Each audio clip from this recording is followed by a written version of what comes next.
Deciphering the Lost Symbol was published in 2010. He's a 33rd degree Scottish Rite Mason and lives in Indianapolis, Indiana. We are delighted to have Chris as our guest this afternoon, and I would ask that you join me in welcoming to the lectern Worshipful Brother Chris Hodapp.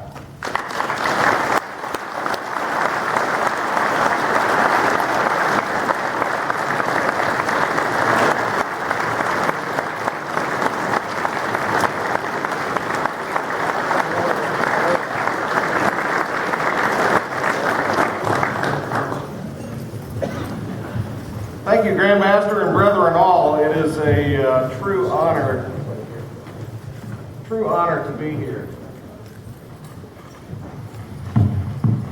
As Britney Spears said to her first husband, "Don't worry, I'm not going to keep you a long time." I want to talk to you today about the effect that Dan Brown is having on the fraternity and where I think we're headed in the future and what I think we need to be trying to do. My Masonic career began 13 years ago. I joined Broad Ripple Lodge number 643 in November of 1998. I was passed and raised in a one-day class on the Ides of March in 1999 and was immediately jabbed with an officer's pike into the steward's chair. I became senior warden in December 2000 and elected worshipful master in December 2001, just 2 years after joining. I don't recommend it. And 2 years after that, I sat as master of Lodge Vitruvian 767 for 2 years in a row. So in my first 6 years, I spent almost 50% of my time as master of a lodge. In these short 13 years, I've visited lodges in almost every state plus several foreign countries, and I'm truly the luckiest guy in all of Freemasonry.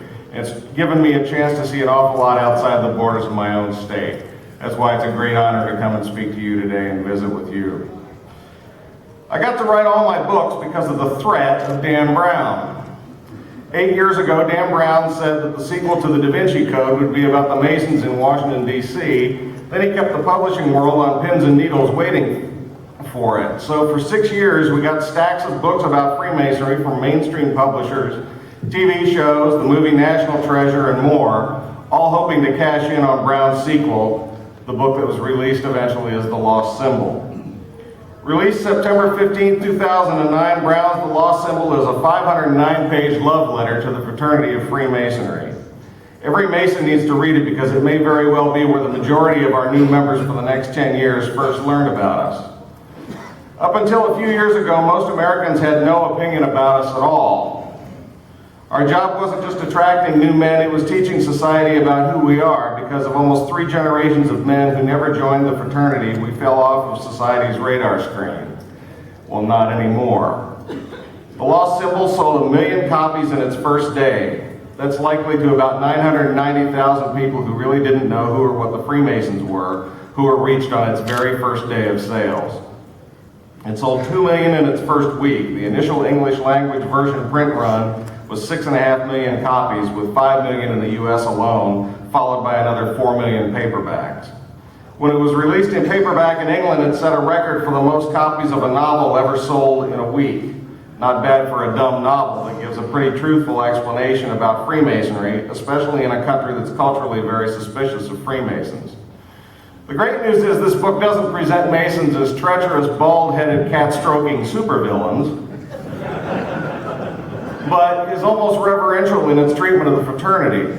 The very real Washington, D.C. headquarters of the Scottish Rite Southern Jurisdiction, the House of the Temple, is the setting for important sequences in the thriller. In fact, our Scottish Rite brethren in the Southern Jurisdiction get to be the stars of the show. The double eagle is on the cover of the book. Even the release date, 9/15/09, added up to the number 33. It was all done intentionally. Oh, how many of you are Knights Templar? If you've read the book, you know that Brown had to steal some of the coolest parts of the Knights Templar to make the Scottish Rite degrees seem more interesting.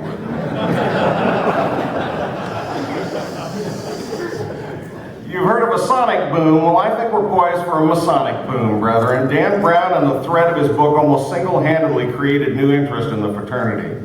More than 70 mainstream books from publishers have come out in the last 7 years, with dozens more coming every day. TV shows, comic books, movies, magazines, History Channel shows.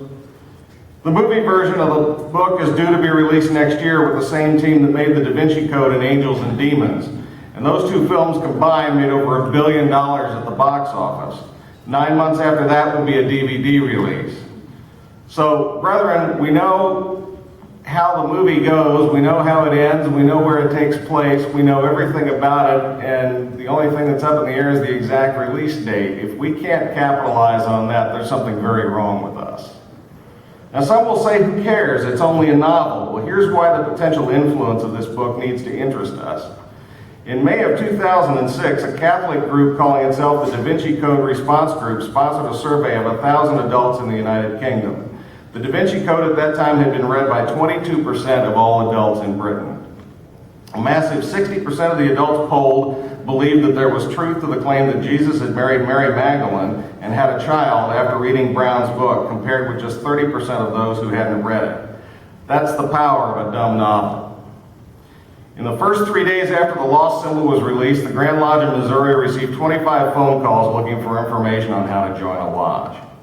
In 2009, just 67 people contacted the Colorado Freemasons through their website looking for information on joining the fraternity. In 2010, that number soared from 67 to 497.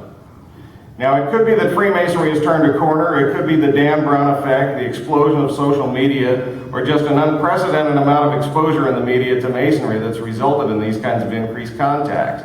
Maybe the Grand Lodge of Colorado just improved its website last year. But whatever the reason, everywhere I go, every Grand Lodge jurisdiction I talk to shows these kinds of increases. And almost every lodge I talk to tells me initiations are up all over the country. The residual effect of this book can go on for years, from boys who first find out about Freemasonry in the book but are too young to join. But the seed can be planted and will come out maybe as late as after college. At the other end of the spectrum, the baby boomers are retiring in massive waves now. They're doing a lot of beach reading, books like The Lost Symbol.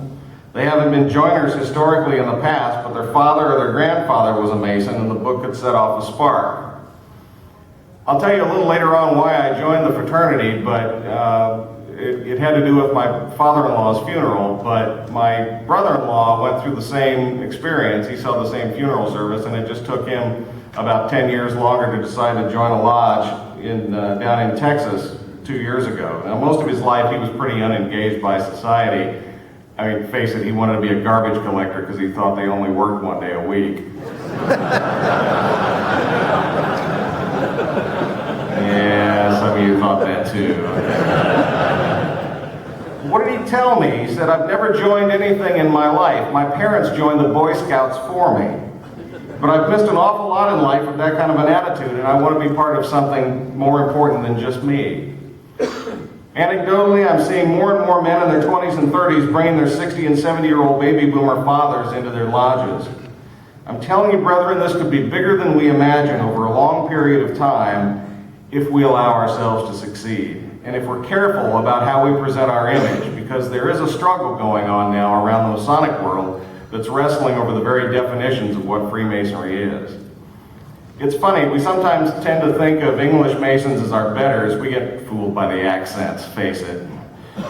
They believe in crop circles over there. But the Grand Secretary of England, Nigel Brown, recently told the press that it would be intolerable for a Mason to tell a non-Mason that there are secrets we can't tell them.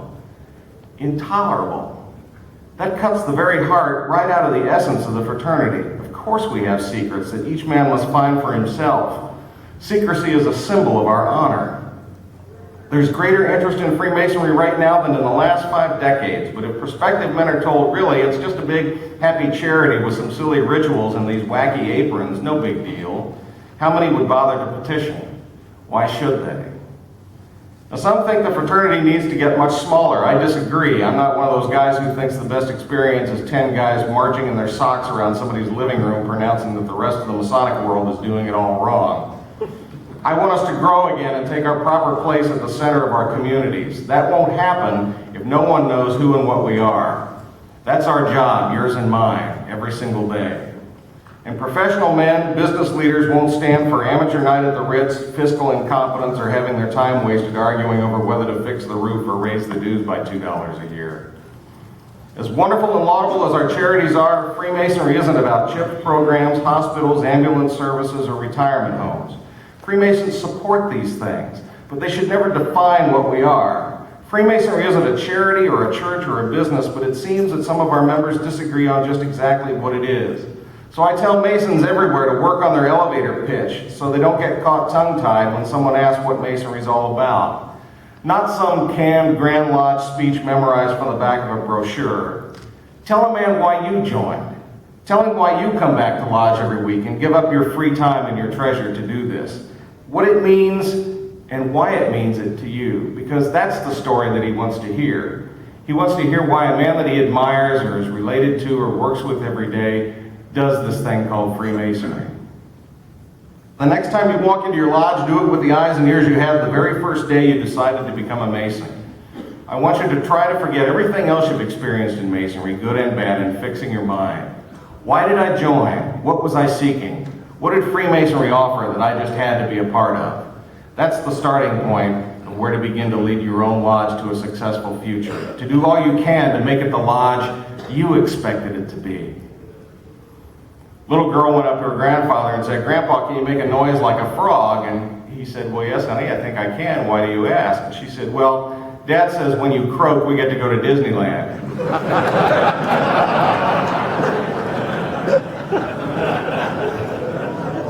We've all heard the sort of tasteless gag that this fraternity won't change until there are a few more Masonic funerals. Well, I don't make that joke anymore because they might be talking about me.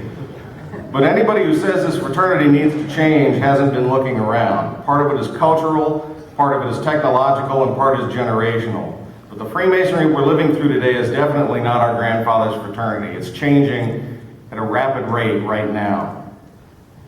The executive secretary of the Masonic Service Association a couple of years ago was on an NPR show and was asked about Masonic references to popular music and music videos by Lady Gaga, Rihanna, and Jay-Z. He said he didn't know anything about Lady Gaga or Jay-Z. Well, we better learn, and learn fast, because for an increasing wave of new men, we no longer control what our image is. The culture is doing that for us.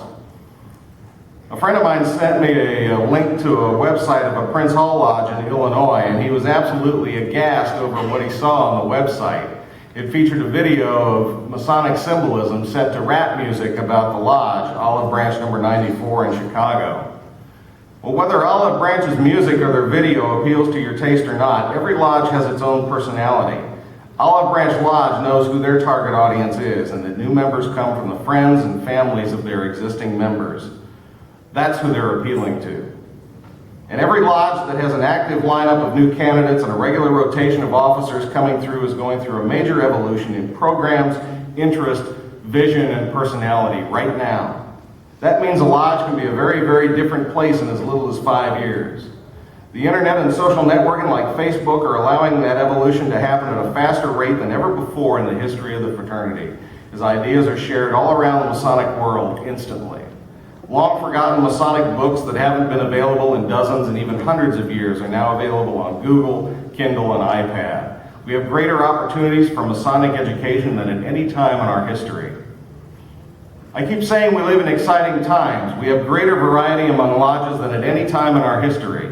While there have been clashes between traditionalists who want things to remain as they were after World War II versus exuberant young men who want instant changes, the fraternity seems to be finding a middle ground. There are lodges that concentrate on pitch-in dinners and a hot hand of poker, but there are also a growing number of lodges that are concentrating on the more esoteric aspects of Freemasonry's 3 centuries of ritual ceremonies, philosophy, and symbolism. While once there were lodges of hundreds or even thousands of members, new lodges are forming with just handfuls of men in search of a smaller, more intimate, and active experience. That's what traditional observance and European concept lodges are doing. They're intentionally small. They're intentionally formal, and they do so because they're concentrating on the fact that I can't get to know 100 members of a lodge, but I can get to know 20 of them. And when Charlie doesn't show up for a meeting, I'll care enough to call and truly follow up with the members of a smaller lodge. The fastest growing appended body right now in North America is the Allied Masonic Degrees. They're set up in much the same way. They're limited to just 27 members. It's invitational. They're designed so that they can be opened in a restaurant. If you want to concentrate on ritual, you can, because they have loads of degrees that you can study, but it's not required. They do ask that there be some sort of Masonic education at every meeting. And Allied Masonic Degrees are growing faster than any other appended body in North America now. We need to back off worrying so much about putting new butts on seats and start worrying about how we keep them there. It's when lodges stop serving the needs of their active members that they fail, because no one has to come back to next month's meeting. If CSI reruns are more interesting than lodge, then shame on us. If your lodge is nothing but a place you meet and flee from, it needs to fix itself or it needs to close. Lodges don't have to have 200 members to be a big success, and lodges don't have to be all alike. They just have to serve their members' needs for friendship, affection, education, philosophy, along with some fun, and good food, of course. I mean, we all weighed 110 pounds when we joined this fraternity, right? There's no age limit to good leadership. Have Xbox tournaments, chili cook-offs, or bus trips to the casino. Shake up your stated meetings. Hold them in the dining room as table lodges. Have new brothers write a paper before they advance to the next degrees. You'd be astonished at what you can learn from the observations of someone else experiencing the degrees for the first time. Bring in a history professor from the local college to talk about medieval architecture or comparative religions. Have debates on symbolism. If you can't get enough members to put on degrees, form partnerships with other lodges and share the work. If all your members are over 75, have wheelchair races in the hallway. I don't care. Your only limits are the ones that you place upon yourself and your lodge. The most important lodge meeting in a Mason's entire career is the fourth one. It's the next meeting after his Master Mason degree. It's the meeting he'll measure the entire fraternity by. It's the meeting in which he sees whether his lodge lives by the precepts they taught him in his degrees. Lodges are closing every day because they don't understand why no one wants suspicious meat sandwiches and generic pop and furniture from the Coolidge administration that stinks, that should be cleaned and then burned, with 2-hour meetings that consist of reading the minutes to tell them nothing happened last month either, followed by guys stabbing each other in the back as they argue in the parking lot. I visited a Grand Lodge one time, and there was an older past master sitting in the front row, and he had that hooked talon, that claw that he wanted to point at me. He says, "Don't you think that Grand Lodges are holding back our lodges?" I said, "No, Grand Lodge doesn't make your lodge boring, filthy, with no education and lousy food. Grand Lodges can provide tools and advice, but only the local lodge can demand greatness of itself and not become that most terrible of things, ordinary. Every lodge has the potential to make itself the very best. More important, you never know what you and your lodge will do that will touch lives in ways you never think of."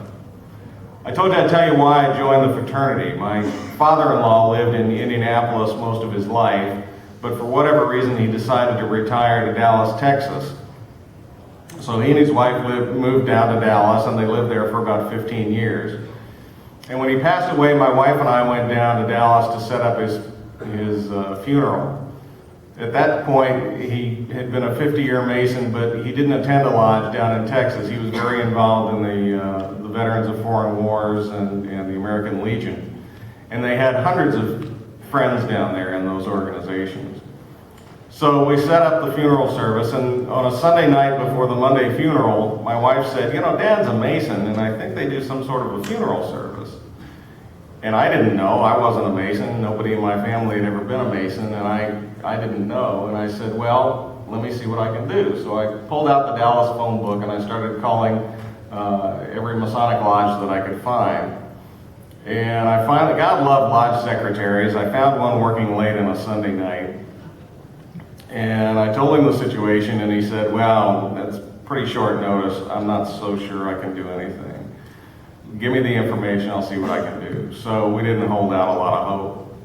So we went to the funeral service the next day, and the place was empty. Not one of those friends from the VFW or the American Legion bothered to show up. There were a couple of neighbors, the family was there, and nobody else was there. But 10 Freemasons showed up. 10 Masons who didn't call the Grand Lodge to make sure they were following protocol, didn't call the Grand Lodge of Indiana to make sure he was paid up, didn't ask the family to go through the dead man's wallet to see that he had a paid up dues card. All they knew was that the family of a Mason had called wanting their help. And they put on a funeral service that was far more moving than anything that the rented minister said, who kept mispronouncing his name. And when it was all over, they stood in the back of the room and they said, here's our phone numbers, here's our names, here's our addresses. We know you're from out of town. Things are going to come up that you're going to need help with. Feel free to call us and let us know if there's anything we can do to help. And on the flight home the next day, I told my wife, that's something that I've got to be a part of. Face it, brethren, Freemasonry isn't just about ritual, because face it, who would voluntarily join a memorization club? And it sure isn't about the trappings of lodge mechanics and politics, because I've never yet met a Mason who joined because he wanted to be a lodge officer. It's not about the things we do or the minutiae of how we do it. It's about what we are. It's about connecting one-to-one, brother to brother. Now, my wife says I talk in my sleep, and everybody knows a guest speaker is someone who talks in everybody else's sleep, so I'll wrap this up.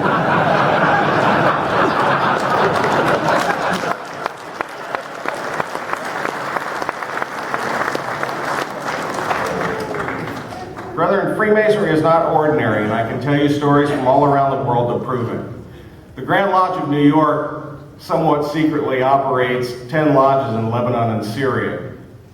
I say secretly because those are dangerous parts of the world to be a Mason in. And you wake the wrong official up on the wrong side of the bed and he finds out you're a Mason, it can mean jail or worse.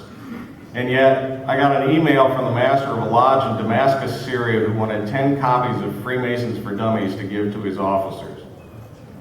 People who are risking their very freedom to be Masons.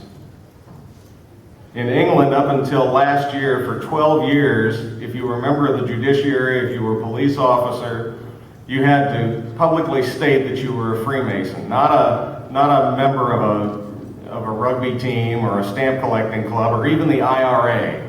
Only Freemasonry was singled out for that kind of treatment.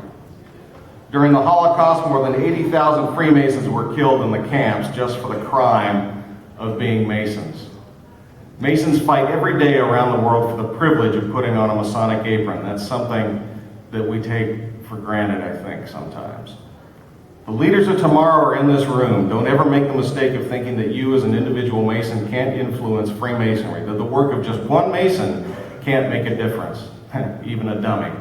Because I'm here to tell you, one Mason can. Each and every one of you has the potential to shape the Freemasonry of tomorrow.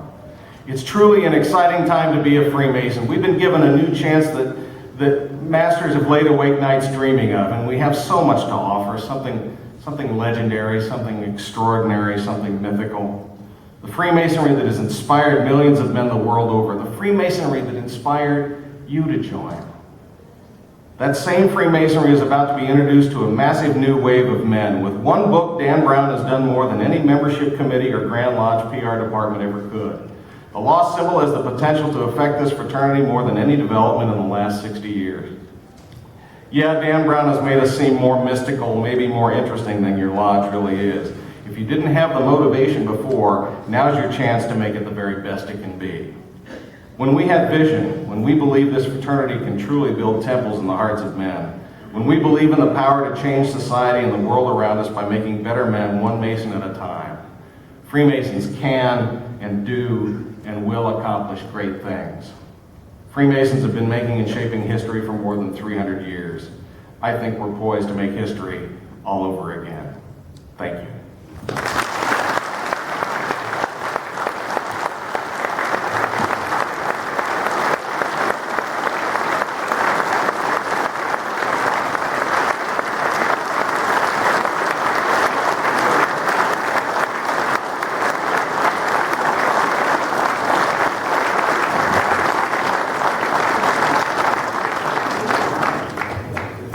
Brother Chris, we are indeed not our grandfather's Freemasonry, and lodge cultures can, as you stated, change in the short span of 5 years. your portrayal of some of our meetings may, in fact, be quite accurate. So we do need to wake up and make ourselves relevant in the 21st century. We thank you for letting us know that we can, with a little vision, make a difference.